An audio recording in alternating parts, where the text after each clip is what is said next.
Welcome to another edition of Midnight Cable. I'm Giman. And I'm Brandon. In this show, we'll be discussing about anime that we have watched recently, both new and old.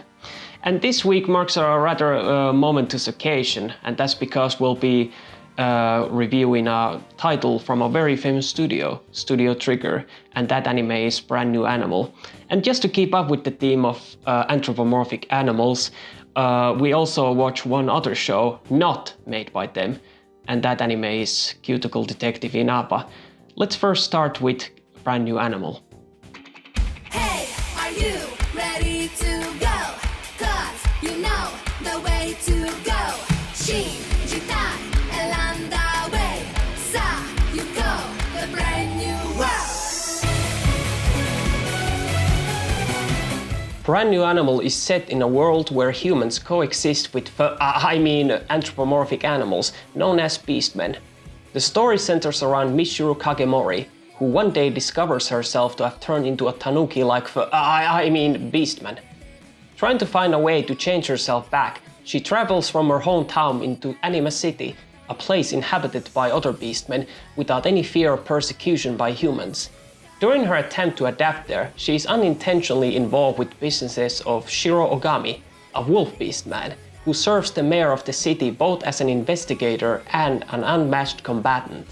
She soon discovers Anima City is far from perfect, as crime is rampant and there are also outside forces that want to shake the peace of the city to its very core. Slowly discovering her own condition and awakened abilities, and a reappearance of her old friend from the past, she soon gets tangled into an event that could change the fate of Anima City and beastmen forever. So, Brandon, what did you think of Brand New Animal? Well, it was honestly a huge surprise to me. You know, finally, after 8 years after Kill la Kill, Trigger managed to make an actual watchable anime that is also at the same time enjoyable and quite decent. I'm not trying to trigger people here. Or are you? I don't have a really good relationship with Trigger, especially after watching their two previous shows. One of them being Darling in France, an overly dramatic teenage angst anime, and as Gridman. So obvious, seemingly biased feeling for Trigger aside, I find this anime to be quite surprising to watch. And it might be one of their better work that they have done so far. I also aware that this is also your first time seeing a Trigger anime. So could you tell me your feeling about it? Yeah, you're right about that.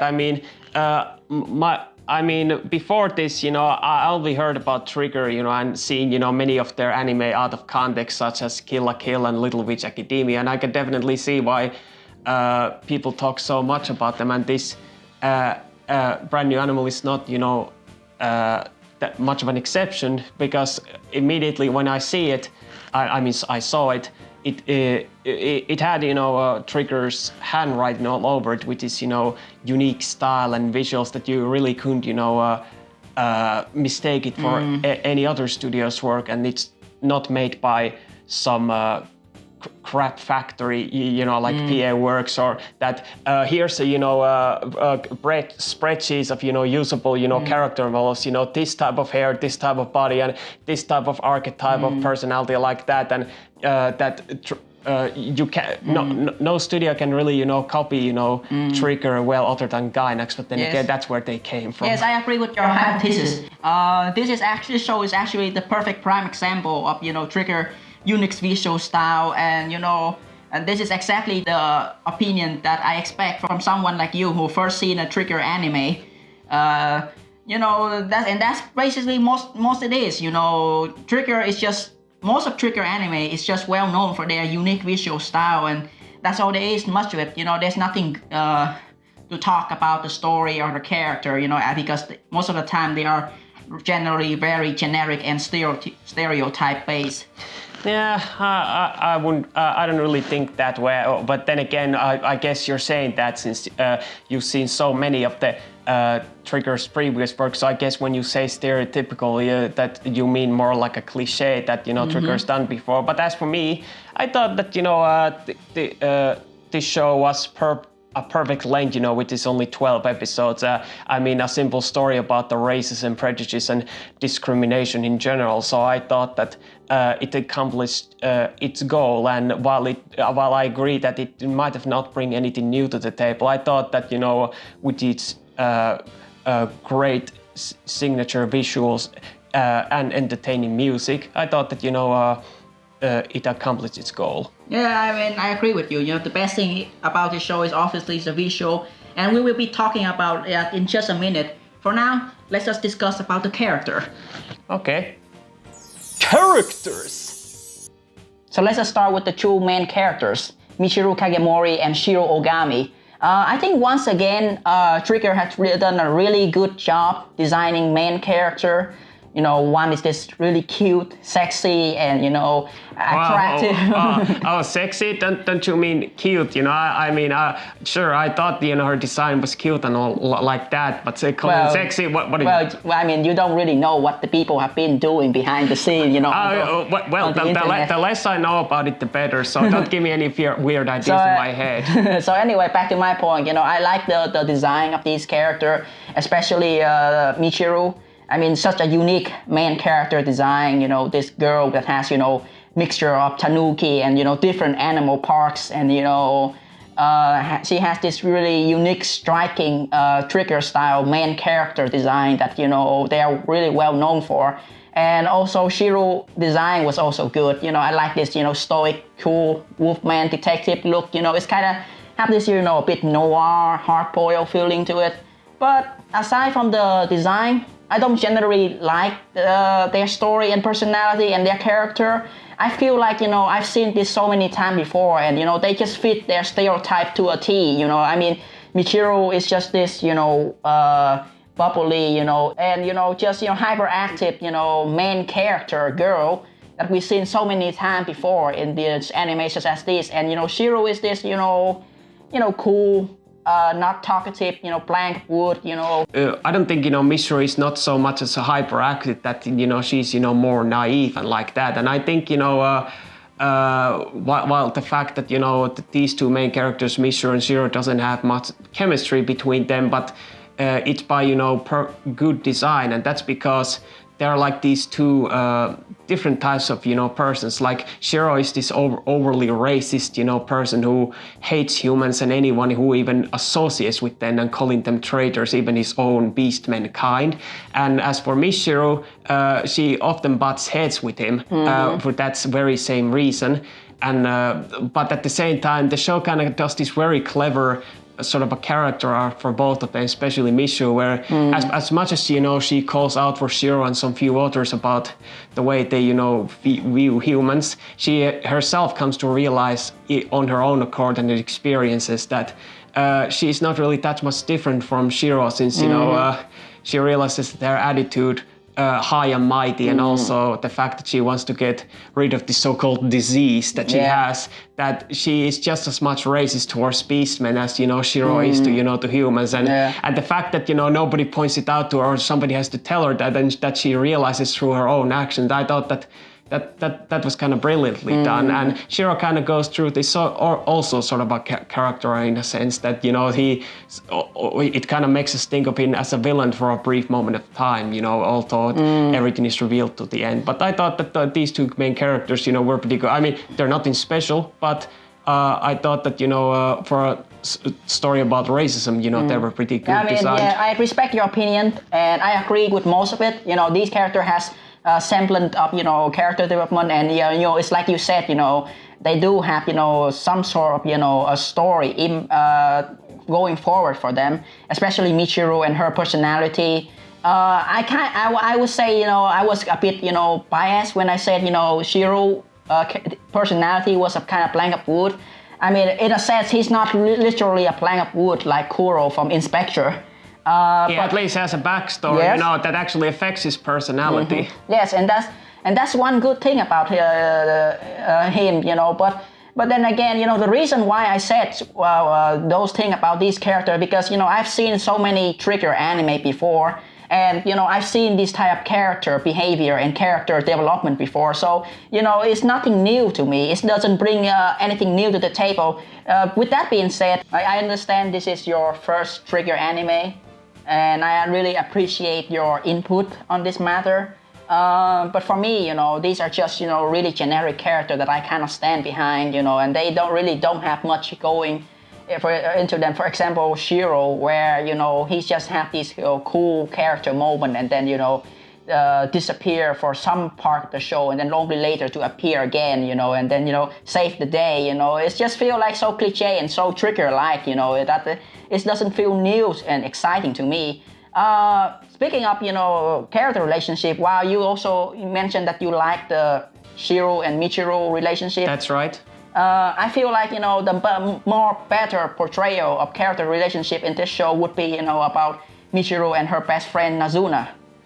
Yeah, I do agree on that, although the amount of, but the degree of how much we actually liked it, seemed to differ, between us. I mean, at least for me, I thought that, their relationship, was actually, at least in terms of development, was handled well. I mean, the fact that after meeting for over a year since they've seen each other and they don't actually get along because they have different ideals and like that. And while they don't necessarily have this sort of a falling out, but they don't actually talk to each other that much until circumstances kind of forces them to interact. And, and Mishiro's, constant, persistence and, things that she says to her kind of gets through to her, and she slowly, starts to understand what she is trying to say, and not that that she understands in one episode that oh, how could I not realize, I'm so sorry, and they make up and then hold each other hands like that in a suggestive position, but more like that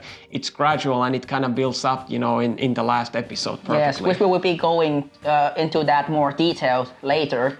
I also one thing I also like about Nazuna design is that she also different vastly from Michiro design. This cute pink hair fox girl. It's just testament to Trigger unique character design and how they study and incorporate these animals feature into their character design. Also, such example of that is the side character, which I also like a lot. We have the mayor, who's a naked mole rat. Mink girl, and then this one really, bombastic and angry mafia shark boss. Yeah, who has a dolphin daughter for some reason, because genetics. Yeah, and there's so many, unique and wide variety of the animal that, Trigger used to make these character design, and, they also incorporate the animals, nature into the personality of the character to make them more stand out. Special powers. Yeah, to well. make them more stand out and unique. So in that sense, I give a lot of credit to the character design and how they are portrayed in this anime.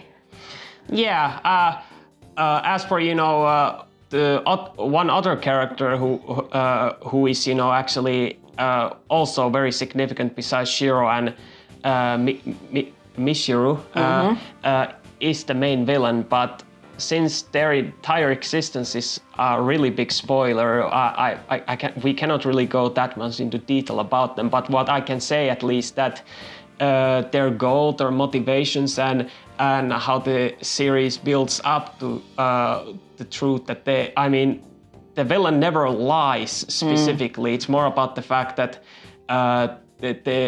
the many snippets of truth are revealed both by them and others slowly. So we kind of first start to question that, are they really the bad guy that we have to stop, or is it Shiro or someone else like that? But then it builds up to this, final episode where, the villain's true nature is revealed, and it kind of has this interesting layer to the theme about racism that the show has going for, that there's more to just, than just the hatred of humans and beastmen. Yes, I agree with you completely. The villains of Trigger animes are always the type that, always have something to do with the theme of the anime. and also they are teased and hint and built up during the entire course of the show. And for most part, I think this anime, this main villain, I think their involvement in the story was, quite done. Even though, if you are like a fan of Trigger anime, this is nothing new before. This is just the same old mustache twirling villain that you've seen many times before in Trigger anime. That they also get defeated at the last episode the same way as many other previous Trigger villains been defeated. With a huge explosion. So I don't necessarily say that this villain is unique. However, I agree with you that the twist behind the villain and the motivation behind their the way that they have their plans and scheme is really unique and intriguing, and it's tied well with the racism theme of the show perfectly. That's what I said. but yeah, I mean that's pretty much it. And not to mention, each what I like about every character in general, not just the main villain, is the fact that all of them, appear in almost every episode, and they're not just these, one-off characters that, for example, appear in one of the episodes of Cowboy Bebop and then, never appear again. They kind of make appearances, in each episode, and they each have a role to play, especially in the final episode. But we'll get to that more in detail first. But I think we should also talk about the plot, to see how exactly do these characters relate. I to agree. that. Yes, let's do that. Yeah. Story. So what I meant by continuity with the characters is that each episode in terms of plot is that Mishiro, while she's staying in the Anima City, the main setting of the story, while she's investigating her own condition, she's also interacting with the citizens of that city, and each episode kind of shows the everyday slice of lifestyle, every citizens do it like that. One episode where they're playing baseball and like that, but despite that they always appear in other episodes that that they're like everyday residents there. That's of course they would appear in the same location that they stay in, and it's not like that their role ends on their debut when they appear in that specific episode, and that's kind of really what I like, that not a single character feels wasted in any way, and although the episode sometimes also shifts focus on the area outside of the Anima City, occasionally with the human city that is bordering the Anima City across the sea, with the growing tension, between the beastmen and the humans as well. Yeah, I mean, I agree with you. I do like the how the story portrayed is, ongoing plot going around in the background with its, ever lively, Animal City, beastmen, the resident, just doing their daily things, and that's what I like about Trigger anime, even the background thing and how the story, progress, it feels natural, and they feel like it's their, distinct and coherent, passage of times that go around with each passing episode.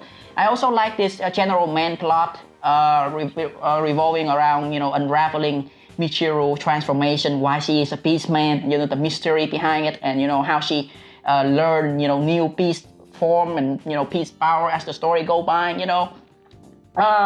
As generic as it is, and very shonen, I would say. And I've seen this many times before in Trigger anime. This character that doesn't feel like she's belonged, and has to try to find her place in the world, and have to accept the system, and how it deal and how to deal with it, and how it transform her views on things. I feel like episode surrounding around Mishiro learning more about her beastman side and gaining power is very well done. Especially for one example episode I can give is that you remember that one particular episode where she befriends this albatross or seagull character. Yeah, I wasn't even sure, which one of them was, but I get what you mean. It was actually kind of interesting because it kind of brings this interesting, conflict of laws and, way of life, because the beastmen are trying to get along with humans and how in order to do that, they have to accustom, to the human laws. But that also means that it might also affect their living habits. And in this case, and how the albatrosses and other flying birds who are migratory birds can no longer, do as they please because they're invading, humans' airspace. Mishiro learns about the migration bird, dilemma, and she understands from their point of view, how cruel the human can be, and she also interject her own human feeling into the mix, and at the same time she's also gained the ability to fly, because of some certain, situation and event happening in that certain episode. Yeah, when she's falling like that, kind of like, it kind of establishes, trope that, she has, that whenever she needs to do something, for example, try to grab something, her arm stretches like Monkey D. Luffy, or when she has to hit something, her arms turn to gear third or something like that. Her transformation and gaining of new power tied to the story really well, and I really like that.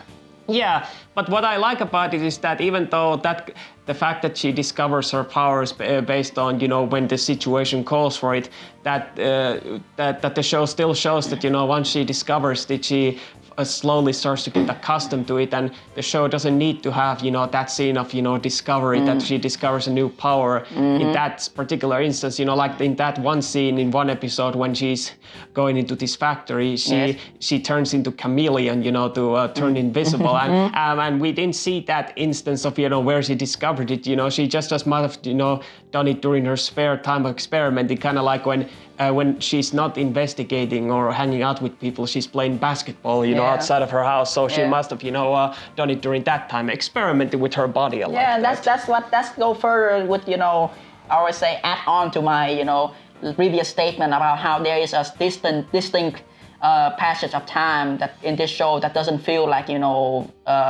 disconnect. It feels really coherent and, clear, and there's an actual flow going forward.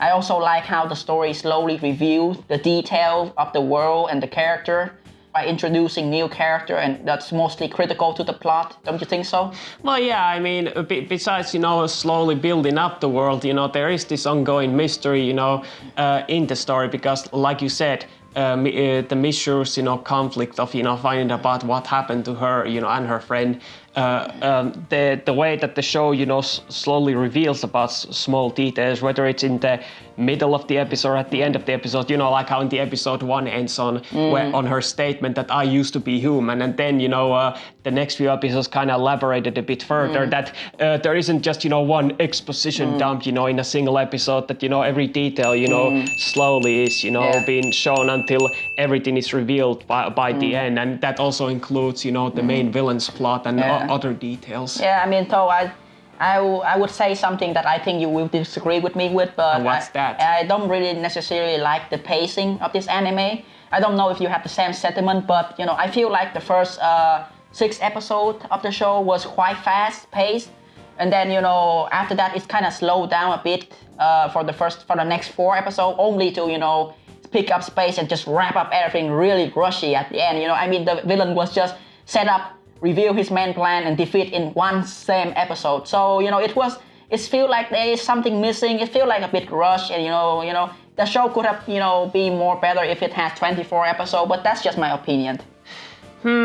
I think I can see your point in that sense that that it might have slowed down at least in the between episode 7 and episode 10, but what I felt like that the reason for that are 2, and one is that during that time there wasn't really anything that needed to happen, because while we didn't know at the time during those episodes and the final episode that the main villain and the Japanese government, with the corrupt prime minister, were working behind the scenes, but that time dedicated what is happening in the background is, which brings to my next point, is the relationship that grows with Mishiro and her friend Nasuna, was it? Yes, yeah, it was Nasuna, and how and also the tension between Shiro and Mishiro, and they're not sure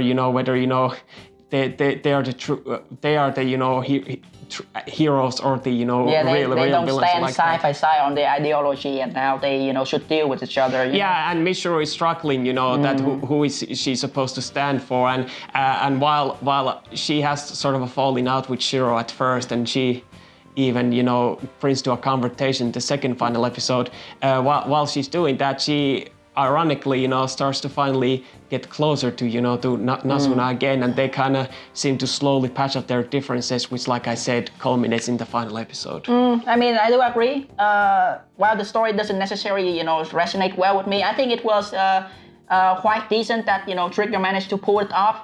Let's just start talking about what we like about Brand New Animal, especially the visuals. Yeah, because we've made that point very clear already. Yeah, so let's talk about things that we haven't already said. Yes. Music and animation. So, like I said, regarding the visual and animation, I think this is, one of the most visual pleasing anime that we have seen so far. Because this is a Trigger anime, and they are somewhat of a household name when it came to 2D animation. They are the pioneer of really great 2D animation, even before the Trigger time when they used to work for Gainax, with Gurren Lagann. You see this semblance of really great 2D animations and huge visual spectacle and explosion. You cannot go wrong with 2D, as I mentioned previously in the last episode with the Symphogear review. How I feel like 2D animation is slowly becoming a lost art because people are just... It takes too much effort. Yeah, it takes too much effort, and people are just way openly abused and overused. 3D CGI, which doesn't look good and at all, and just it's too easy to use. Yeah. So on that same thought, I think this is what Trigger do, and this is what they've done best. Really good character animation, especially for Mishiro. The girl who has these many different beast form and beast power, and I think the show accentuate her power really good with the animation that accompany them. For example, when she does those gorilla power attack, you can see the muscle posing up and frame by frame, or how you see when she does those cheetah legs running, you can see how the legs contorted and it feels like there's an impact, there's a speed behind such movement. I also like how the visual and the coloring is used in this anime. This really good and eyes pleasing and very colorful pastel color palette that accentuate the background and the character on top of the really unique world setting and character design. It just feels so good, and especially during key moment like Shiro usage of his detective power, where he just sniff and you can see these dark and black and white background with striking bright yellow and red used to indicate characters. I think it was done really well. Yeah, speaking of color pastel, that I think my favorite instance of using those things was in the ending song, and I like the opening song and its visuals because if you go lucky stuff, I thought that that the ending song and its visuals, were quite striking, with the how they use very few character lines, then instead they had this, a lot of, color. Is that color pastel that you were talking? Pastel, yes. Yeah, pastel. With many these different colors, pasted together, and like that, and this. I don't know, but it kind of reminded me of some of the visuals of some of those. Miami covers or like that, yeah. But at the same time, I like the twist that they did it, in the episode 11, when after certain events that happen in that episode, they use completely gray colors, that they just use variations of black, white, gray, and other types of gray, and kind of has this very depressing mood to it, even though the same song is still playing and like that, and and yeah. Besides that, I do agree that, with the action scenes, when they use those, weird colors, to emphasize, the attacks and the absurdity of the situations, that it was such a joy to watch. It has a coherent, some sort of a lo-fi hip hop, theme to it, and let's go as well with the music. I really like the original soundtrack. It has this, really good techno, lo-fi hip hop vibe, chilled. And sometimes a bit of jazz in it. And also most of the time really, hyperactive and, bombastic and, also, very, cheery and happy type of music, especially the opening song, which I really like. For me, I really like the opening because it starts out in a really cheerful way, asking like, hey, are you ready to go? Are you ready to watch this anime?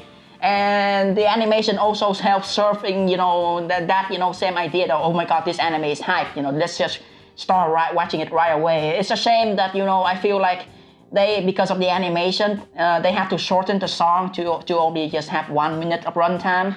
Yeah, they probably just wanted to, to make sure that each episode has, 1 or 2 minutes extra running time, but what does the actual full song sound like? Because we only managed to hear 60 seconds of I would it. let you, discover it on your own, but I really like it, and I feel like, it's go really well with, Trigger previous anime opening song, especially some like Kill la Kill. It has the same quality and the same, standard that those things have set, so it's really good.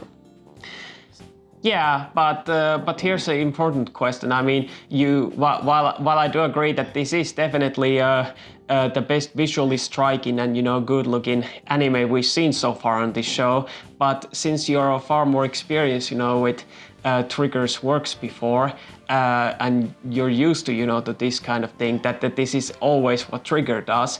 But the question is, does Brand New Animal, really hold a candle to not just to Kill la Kill, their magnum opus, but their most recently good work, at least what you've said to me. I don't know because I haven't seen it.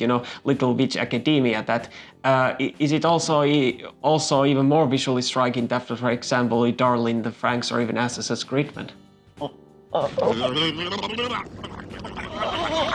You okay? Oh, okay. There's just something wrong with me. I'll answer your question. I don't think. Sorry. I don't think that this anime is as visual striking and amazing as Kill la Kill or even Little Witch Academia. It is great animation. I'm not gonna lie. It's really also visual stunning, and it does have its own unique theme and unique signature style to it that make it stand out. But I've seen Kill la Kill before, and I see that the Kill la Kill is like the pinnacle of action anime that this show is trying to achieve with its explosions and with its striking animation and really cool poses and stuff. I find that in a sense this doesn't hold any candle to all of those previous Trigger work. Even to those other two shows that you mentioned. Yeah, which I probably should avoid saying now since, it seems to get under your skin for some reason. But anyway, conclusion.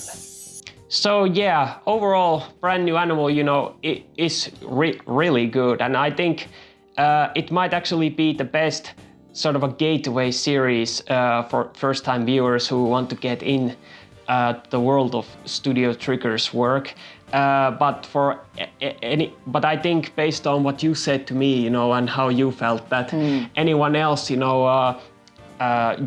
has already experienced Trigger's best works before, it's nothing special, but maybe worth its time. But it just unfortunately can't hold a candle to their best work. But it's certainly better than some of their previous works. Yeah, of course. Why do I say that people don't have much time to watch long anime such as Kill la Kill or Little Witch Academia that has 26 episodes? I find that I agree with you that for first time fan viewers of Trigger anime who wants to learn more and immerse themselves with this studio and how they portray their anime through the animation. This is a perfect start because it has really short length and really easy to approach, down-to-earth, humble plot, with the central theme about racism. That's something that, we struggle in our everyday life. Something that doesn't relate it much to the a world-destroying event or breaking the system just like Kill la Kill. So yeah, I mean, for someone who isn't familiar with Trigger work before, I think I can recommend this anime. But for me, at least, I think it's just merely eye candy. There's nothing special in terms of plot and character, and it can certainly be improved. But hey, at least it's entertaining. Yeah. But speaking of entertaining, in keeping up, with the theme of, anthropomorphic animals, we happened to watch this one other show about, some animal hybrids, and what we thought, was initially going to be sort of a shonen anime battle. Yeah, or mystery show, at least from the description that I read, that that is a mystery show like that, similar to this, but.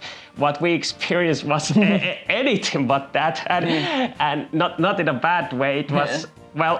I guess we'd better explain a bit.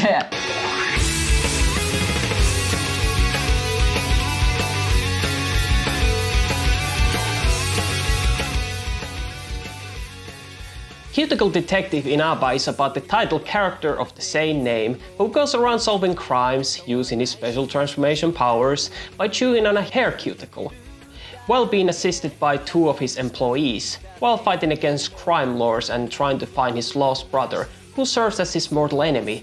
Or at least that's what the plot synopsis, the opening visuals, and this very voiceover that I'm recording at least makes you think it's about, but in truth, the show is anything else but that. It is the anime equivalent of C-Lab 2021.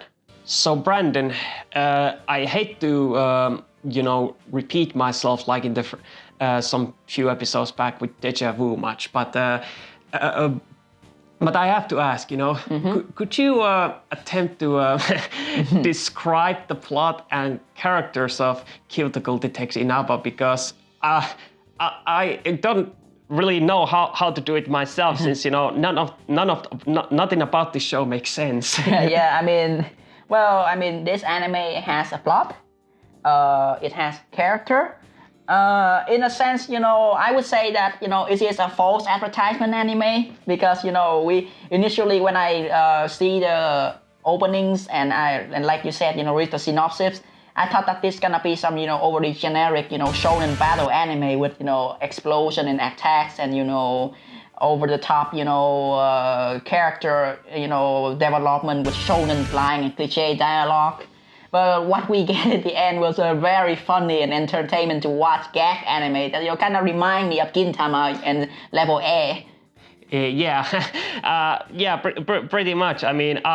But unlike with the subtlety that Level E and even Gintama to some extent have, as hard as that is to believe, based on the shit that we've seen in those shows, this show is so freaking absurd that that when you think that they're gonna use the typical comedy style of gag that they're gonna use, they just throw a curveball again and again and again, and you never see it coming, and then you say that logic, I just don't care anymore. I'm just in for the madness, and then I think it only took like 2 or 3 episodes, and we just constantly kept a grin on our face, and we didn't stop smiling even by the final episode. Yeah, it's just a collection of events centering around a certain group of characters, which we'll be getting into in a few minutes.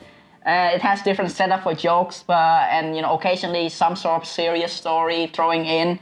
And that also use completely different style of animation, and it does have a semblance of a serious plot going on.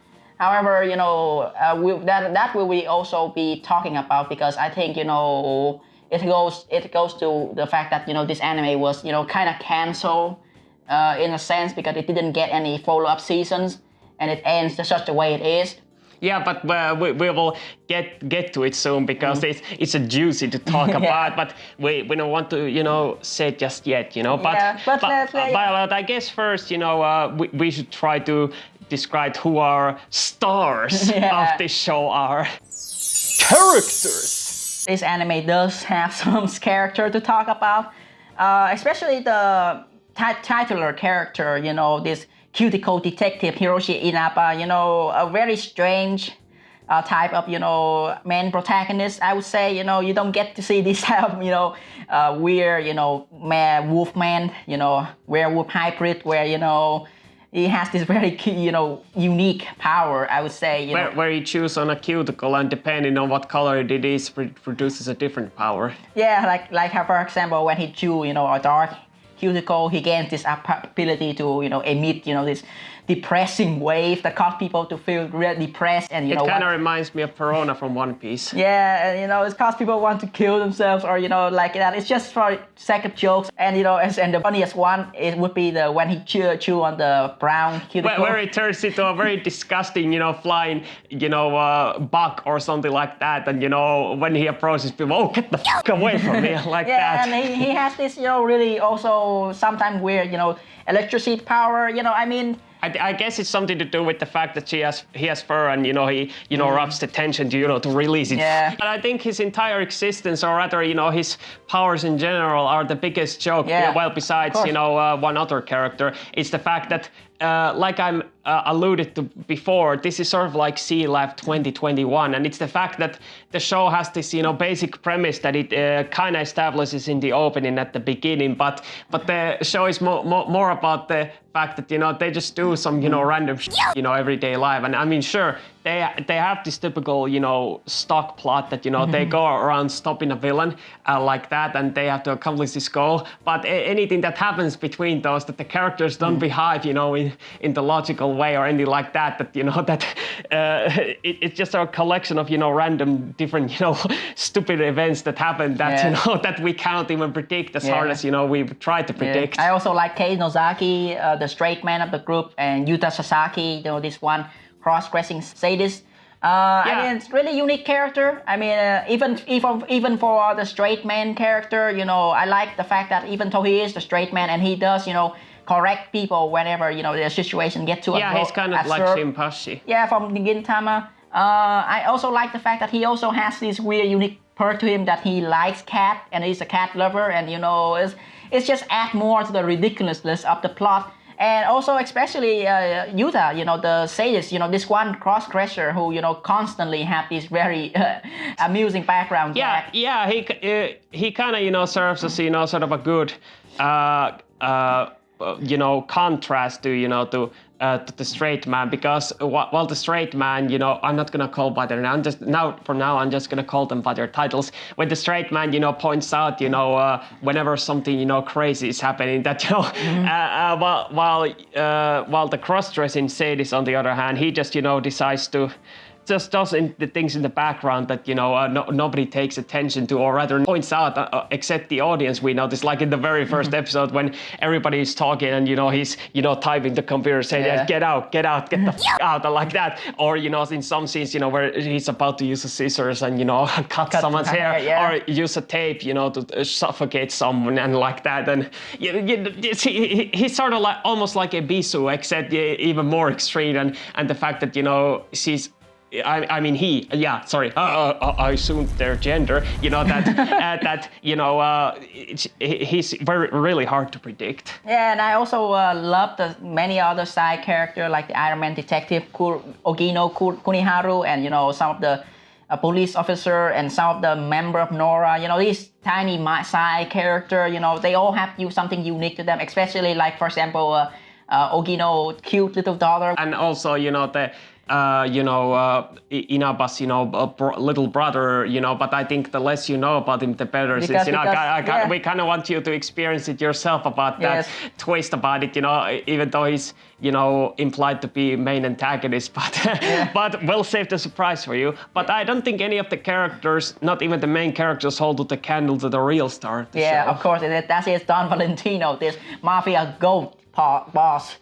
Yeah, this little dwarf kind of like being that, who has this, despite the fact he's a mafia member, boss, he has this, weird, Saturday morning cartoon, Villain Task of Plus, where he goes around and saying that, okay, today, we're stealing diamonds, so like that. And yet every time, they go around doing these, really harmlessly and stupid kinds of plots, he always gets injured and most of the time, getting either, blood pouring out of his head like that, and and he doesn't even seem to be bothered by it. That even his minions abuse him constantly. Well, often unintentionally. Like in the first episode when his henchwoman kicks him towards Inaba's face and forces him to kiss him over and over again like that. Yeah, very enjoyable to watch moment. I also like the fact that he has this really weird running gag where he eats money and then he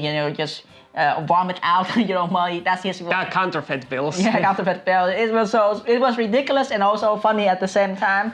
I also like the fact that he has this really rather weird, unique mafia honor to him, and the way he speaks kind of remind me of these old school 80s and 90s mafia boss in anime, or some of those Yakuza anime or Yakuza games that we play. It's really hit the note home, but it adds a certain layer of comedy to it that makes it very enjoyable and weird. Yeah, especially his voice actor, because he has this weird nasally voice to him that even though he does sometimes sound dignity, especially when he gets serious. And when I say serious, I mean though you think that he's serious that. But we'll get to it soon enough. But really, I mean, Don Valentino is the most memorable character of this show, and even the anime staff seem to know about it. But we'll explain a bit, soon about what we mean. My greatest credit is given to I think it was the Roy Mustang voice actor, because he's voiced Don Valentino, and it's such a huge departure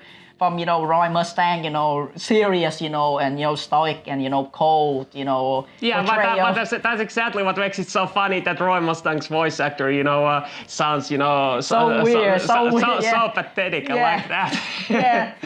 Music and animation. For a comedy show like this, surprisingly very decent animation and decent visual, especially with how the character constantly shift between serious mode and chibi mode. I like that those small quirk and detail in the animation, and I also like how there are these really unique and very genius setup for gags and comedy or play in the background. For example, like you said, that that one scene where you character is talking, and then you have Yuta, the sadistic, cross-dresser just trying to cut someone's hair in the background. Yeah, but that's like only tip of the iceberg. And I think, one of the most clever ones, in attention to detail especially, was in that one episode where they are in the onsen. Because of course, every anime needs to have an obligatory onsen episode, and that episode doesn't fail to deliver in laughs. But one thing, while Yuta the straight man is there to point out some of the, weird things, but I like the fact that the show uses him sparingly, and this episode is a prime example of that, in a sense that there is this scene when they are in the water, in the onsen bath, and whenever Lorenzo, Don Valentino's, henchman, has this back, or he said, whenever he gets clobbered on the head and he starts bleeding like that that the water slowly turns into blood red, but it's not like that it instantly turns blood red or something like that. It's more about the fact that it slowly turns into worse when he first gets hit the first time. The next frame shows that it's slightly turned pink, but when he gets hit again, and the frame shows it turns into blood red. But what makes it so funny is the fact that every character just continues on, and not the straight man points it out that they're acting like it's totally fine, and like the water is still the normal, water and heat and like that, but nobody pays even attention that they're literally in a river of blood, and they're just casually on it, and then I'm amazed that even though usually in a comedy show, especially with the mediocre ones, they're just there to make some cheap laughs, like with the some offensive jokes like that, then they just move on to the what actually matters. But the fact that the joke carries on, through the scene and never leaves it out completely, like their influence, spreads through the scene. That it's like the anime acknowledges that it's hard to take seriously about the scene because its influence has already spread throughout how stupid it is. I agree completely. There is a really decent pacing and setting up for comedy, and I also especially like some of the cute and wholesome moment with Inaba and his brother, how they hugging each other, and there's some really scene that people can watch and just have this feeling in their head. Oh my God, that's just so cute and adorable. It's so. This show has plenty of things. Not just comedy, and it's for everyone. I especially also find the opening song hilarious. Because it's a complete lie. Yeah, I mean, it gets this impression that this show gonna be, some sort of a very serious, battle shonen anime. But, and it's even showcasing, oh my God, Inaba's, going on detective mode and, solving the case. It's just a really huge false advertisement because nothing in that happened in the actual show itself. Yeah, I mean, but I think besides the opening, the ending, is actually maybe the funniest because after each episode begins, with the funny opening, which kinda is a bold-faced lie. The ending kinda, sums up, the feeling of what we had in each episode, which is that when Don Valentino, the character and his voice actor, sings this weird karaoke song, with weird visuals, that kind of remind of those karaoke, music videos, like in that Yakuza game where Kiryu sing. I mean, there's even a literal scene, when, Don Valentino is like on a bar counter and, holding a sort of a drink glass like that, and, every time, it appeared, it never failed to just, make me giggle, because of how funny it looked. Yeah, I mean, and it's really hard for us to talk more about the show because, this is a comedy anime and, the more we talk about it, the more we spoil the jokes and the funny scene for people. So we're just gonna go ahead and list out, few of our favorite moments and then let you discover the rest for yourself. Yeah. Highlights!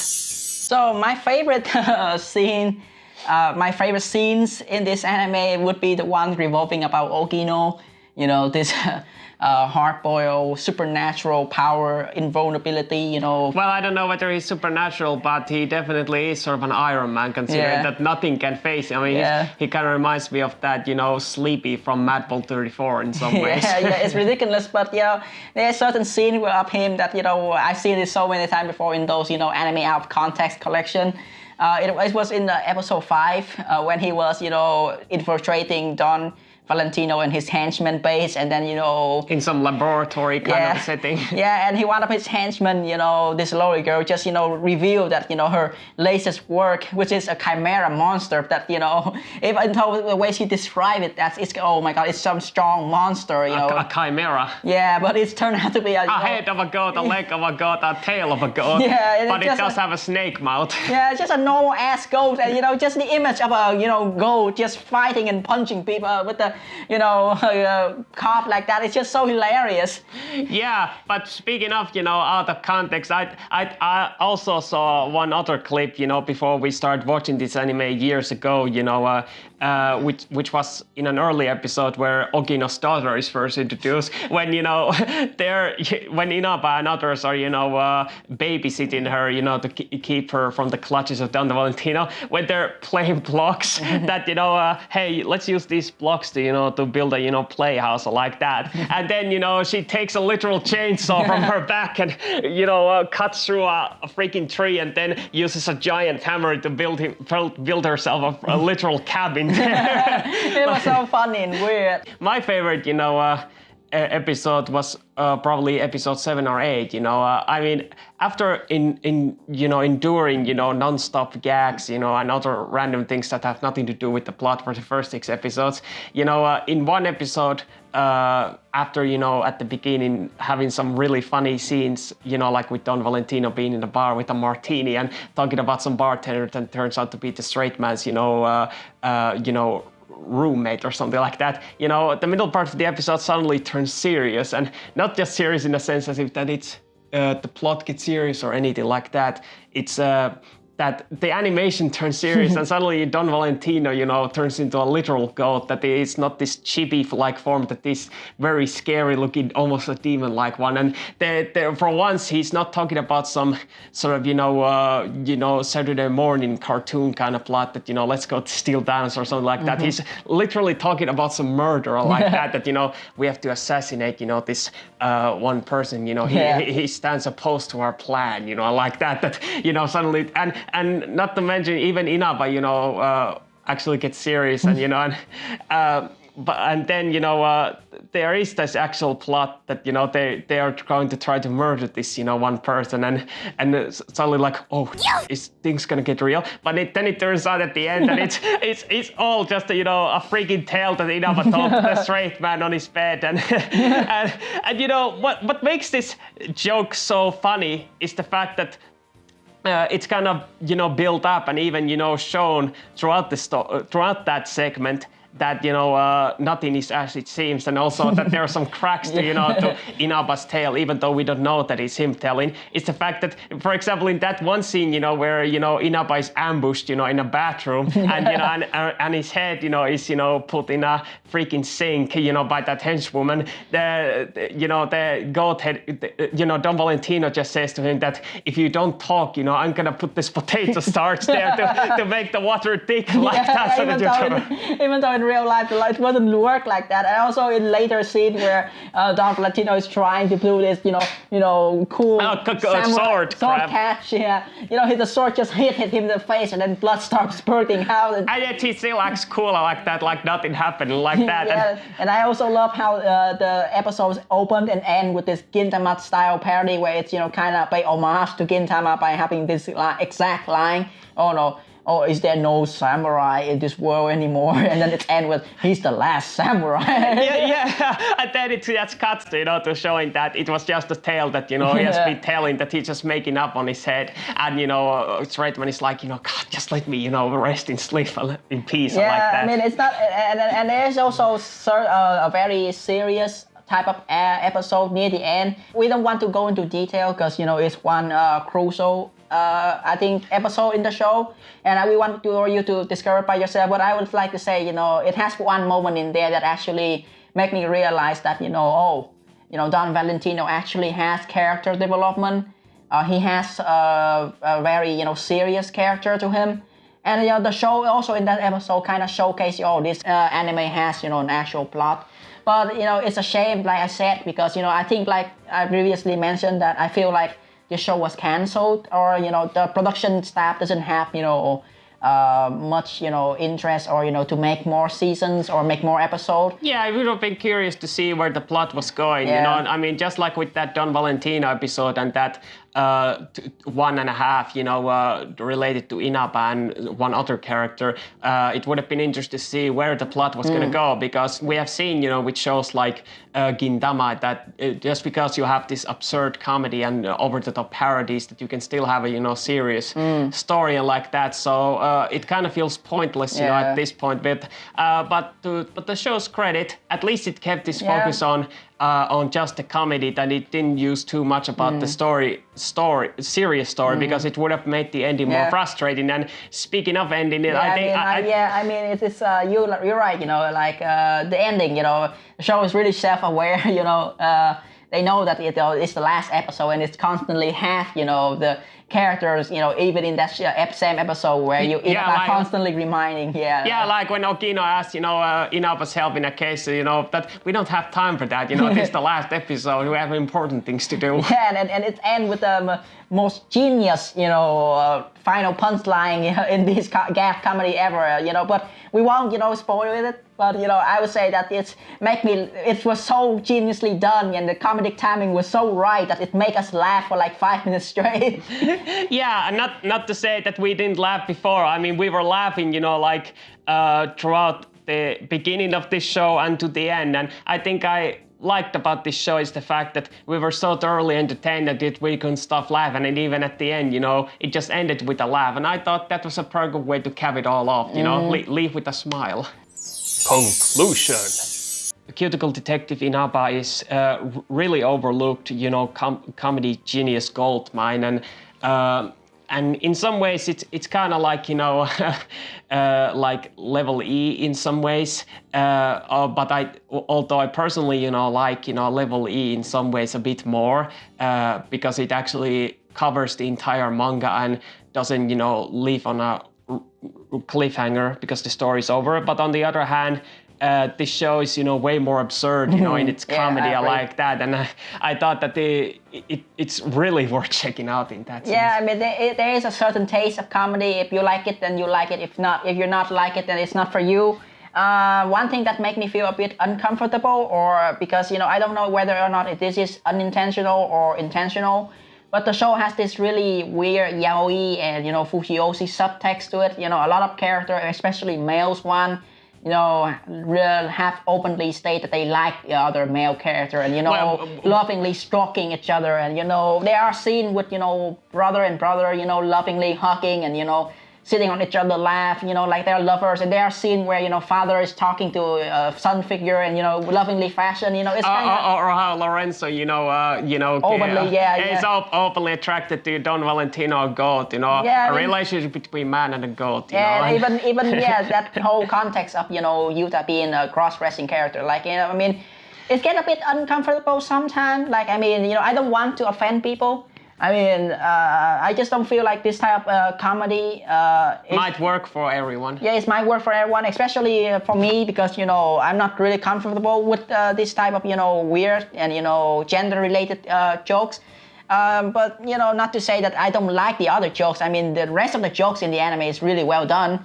It's just this particular type of jokes that we feel like it's not gonna resonate well with many people. Yeah, although to be fair, when it comes to Yuta, her character. She's not. Don't you mean him? Oh yeah, him. Oh, sorry. I once again assumed his gender. Sorry. Anyway, when it comes to Yuta, he, it's nothing new when it comes to to these types of cross-dressers. He, but at the very least, he's not this very stereotypical flamboyant type of person like Mr. Two, for example, from One Piece, or Astolfo from Fate. Yeah, and to the show's credit, while he cross-dresses and looks like a girl, there is never an instance, where there is this gag, when somebody's attracted to her. I mean him. Sorry, sorry. You have to check your pronouns and gender. Where somebody mistakes him as a girl or something like that. Instead, is just his way of dressing up that that's how he feels comfortable with. Although I don't know whether he's a masochist or sadist. I think it's more of a sadist considering how he tortures Ogino and others whoever gets too close to Inaba. But yeah, I guess the fact that he's a sadist and like that it might make people feel a bit uncomfortable, especially with the question of his gender and the way he dresses. That some people might feel a bit that it might give a sort of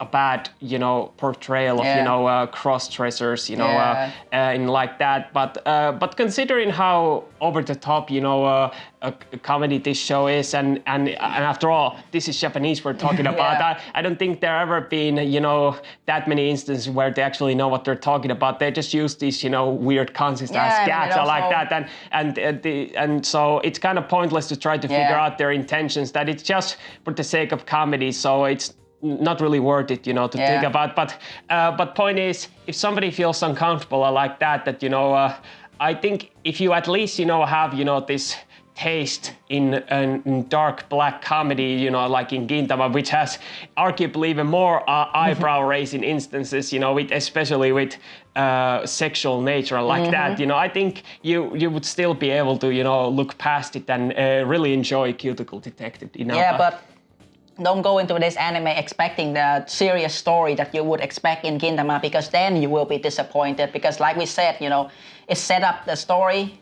and they set up some event that might be relevant if the show would get more season. It's a shame that it didn't get any additional season, and we feel like this show is one of those underrated gems that deserve a second season. It's kind of like the same sentiment that we have for Beautiful Bones. Also, I think you and I would both agree that Beautiful obviously Bones, it's way better and definitely deserves a second season more. But unlike Cuticle Detective Inaba, it ended on a way more frustrating cliffhanger. I'm sure it ended the character arc, but it left us, desiring more. But at least Cuticle Detective Inaba ended the very genius jokes, Yeah, and also when it needed to end, on a laugh, So I have no regrets, watching it. Yeah, it doesn't overstay its welcome, and I think we are truly entertained. Yeah. Final recommendations. So, this is a bit of a pickle for me because I have my personal opinion and also one view that some people might view that which one of the two shows that we watch should watch. I mean, at least technically, Brand New Animal is, you know, far more unique in a sense that visual style and, you know, the sort of animal types of, you know, characters and the setting is really unique. And especially for someone who has never seen Trigger's works before, I think it's a perfect gateway series for everyone to start with. And they, in that sense, they would definitely should check it out. But if you are more experienced with it, I think, you know, it doesn't do you that much harm, you know, if you don't watch it first. And, you know, and I think, at least for me personally, even though I have never seen Trigger work before, I judge things based on the entertainment value. And sure, Brand New Animal is, you know, great eye candy, a spectacle for me. I was still way more entertained about Cuticle Detective Inaba, and I think it's a way more overlooked show and not many people would talk about. So I would highly recommend you watch that instead. Yeah, I would also give my recommendation to Cuticle Detective Inaba, not because, you know, it's a weird gag anime or something like that, you know, but it's just that, you know, I've seen, you know, this type of Trigger show before, and it doesn't appeal to me. It doesn't feel like, you know, unique at least. So at least, you know, Cuticle Detective Inaba is, you know, way more unique and wild concept, and I thoroughly enjoy every single moment of it. So my recommendation also goes to Cuticle Detective Inaba. But that's not to say that, you know, Brand New Animal is better. I think it's really decent, and I think, you know, this is a right step in direction for, you know, Trigger. I mean, you know, especially at the same time, there's also Promare, that, you know, movie that's also came out at the same time last year. Maybe we should check it out at some point. Yeah, I mean, I heard a lot of good things about it, and I feel like this is one of the, you know, redemption arc that Trigger is having. Wait, redemption arc? What do you mean? I mean, you know, after such debacle, such as those previous two shows who shall not be named, I feel like, you know, such a decent show like Brand New Animal like this, and hopefully Promare, you know, Trigger is, you know, going on the right direction. And, you know, looking forward, you know, with all honesty, you know, toward their upcoming shows and, you know, see what they have in store for us. But haven't you forgotten one important fact? And what's that? Well, I mean, the next show, you know, at least from what I've seen, you know, that they're currently working on, which is coming sometime in the future. Okay, and what is that show? It's a sequel, a side story. Oh, to Don't tell me. No. As Great Man. No, it can't be true.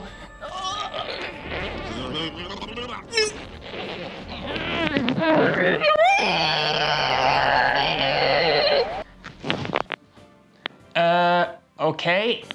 Well, that's it for this episode. I hope you all have a pleasant day, and at least I will see you next time on another edition of The Midnight Cable.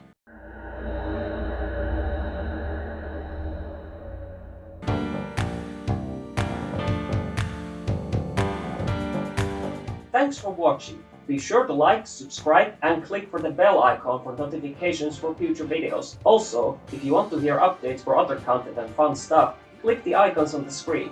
I'm Giman, and I'll see you all next time.